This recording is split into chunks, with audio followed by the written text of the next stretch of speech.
Alhamdulillah wassalatu wassalamu ala Rasulillah wa ala alihi wa ashabihi wa man tabi'ahu dah. Amma ba'd. Kita lanjutkan ya ikhwan. Sebelumnya mohon maaf terlambatan. Insyaallah waktu yang akan datang enggak seperti ini. 9 sudah mulai. Alhamdulillah masyaallah. Lanjutkan yang kemarin sampai di mana ikhwan? Putra sudah datang? Belum. Saya masih membaca catatan kaki Syekh Jamaluddin Furaihan Abu Abdullah tentang jawaban Syekh Shalih Fauzan atas pertanyaan yang disampaikan kepada beliau. Itu apakah dakwah Syekh Muhammad bin Abdul Wahhab itu sama dengan dakwahnya Jamaah Ikhwan Muslimin dan Jamaah Tabligh?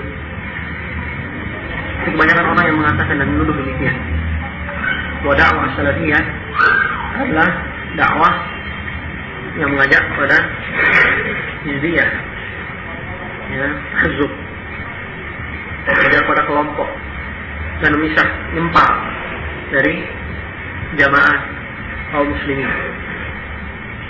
Ini tuduhan ketika kita menjelaskan hakikat dakwah Ikhwan Muslimin, bahwa mereka nyempal, memisahkan diri dari kaum muslimin. Tuduhan yang kita arahkan kepada mereka itu juga diarahkan oleh mereka kepada kita. Ya. Kalian yang ahli sunnah mengatakan bahwa Ikhwanul Muslimin wa Jamaah Tabligh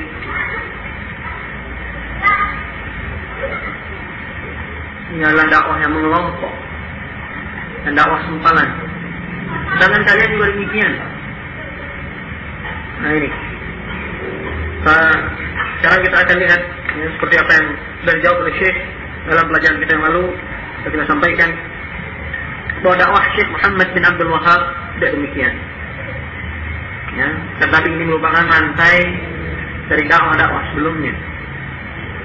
Ini dakwahnya para ulama terdahulu, para imam-imam yang bersambung kepada sahabat dan kepada Rasulullah sallallahu alaihi wasallam. Apa dalil dan bukti dan burhannya bahwa dakwah Syekh Muhammad itu dakwahun ila tauhid, dakwah yang menyeru pada at-tauhid. Dan dakwahnya para rasul adalah ini, menyeru kepada tauhid.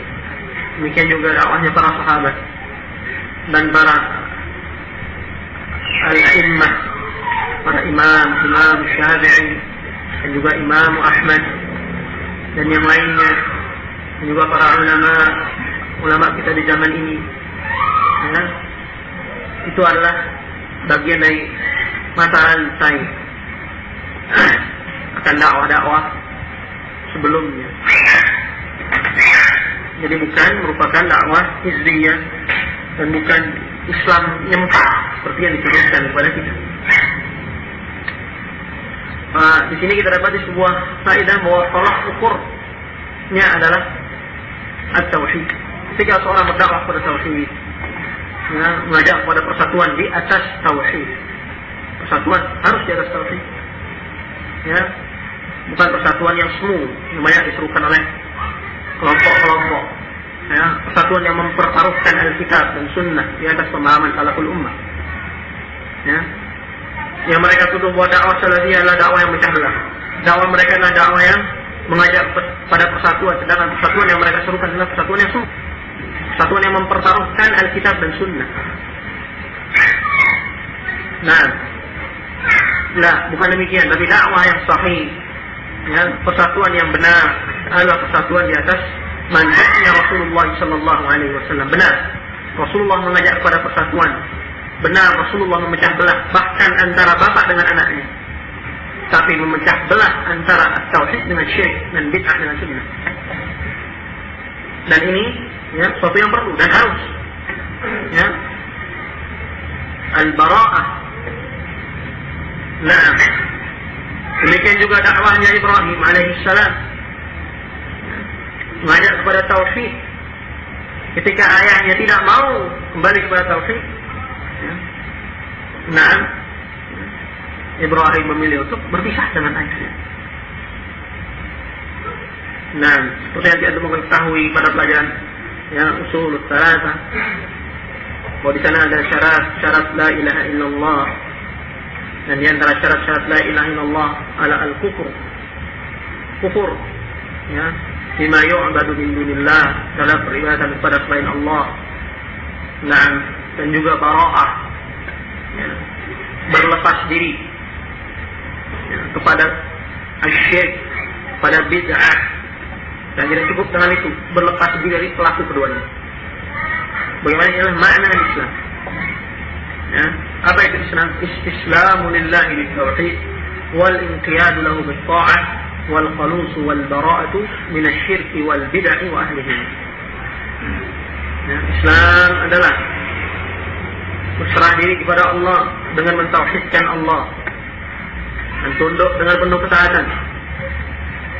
Nah, dan berlepas diri dari kesyirikan dan bid'ah dan pelaku keduanya. Itu baru seorang berhak untuk mendapatkan predikat muslim, ikhwan. Nah, ini insyaallah kita akan bahas pada tempatnya biidznillah ta'ala. Kita masuk lanjutkan pelajaran kita lalu. Qala Syekh hafizahullah, Syekh Jamaluddin Quraihan, wa fi rasail al-aqaid min al-kitab nafsihi. Dan pada rasail al-aqaid, itu risalah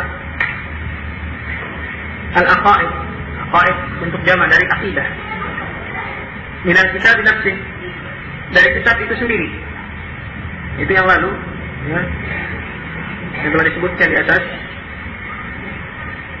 Itu kitab yang ditulis oleh Hasan al-Banna, Majmu' Rasail Hasan al-Banna. Ia berkata, yaitu Hasan al-Banna. Hasan al-Banna adalah seorang yang pendiri Ikhwanul Muslimin, Jamaah Ikhwanul Muslimin. Di sini kita akan sampaikan bahwa dakwah Ikhwanul Muslimin tidak dakwah yang nyempal dari Islam sempalan mereka. Islam sempalan,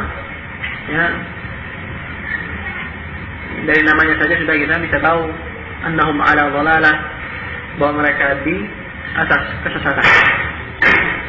Ketika mereka tidak mengambil manhajnya Rasulullah sallallahu alaihi wasallam. Berkata Hasan al-Banna, al-bahthu fi mithli hadha ash-sha'n, fi mithli hadha ash-sha'n, يعني في الأسماء والصفات مهما طال فيه القول لا يؤدي في النهاية إلا إلى نتيجة واحدة هي التفويض لله تبارك وتعالى. Perhatikan apa yang dikatakan oleh Hasan al-Banna. Mempelajari ilmu ini, yang dimaksud adalah tauhid asma wa sifat. Ini salah satu dari macam-macam at-tauhid yang kita kenal. Ada 3, tauhid ar-rububiyah, tauhid al-uluhiyah, tauhid al-asma wa sifat. Kata dia, mempelajari tauhid asma wa sifat mahma qala bihi al-qaul,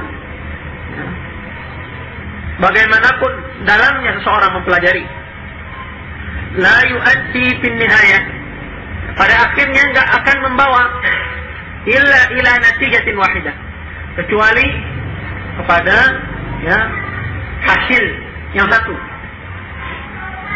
hiya at-tafwid lillah, yaitu tafwid.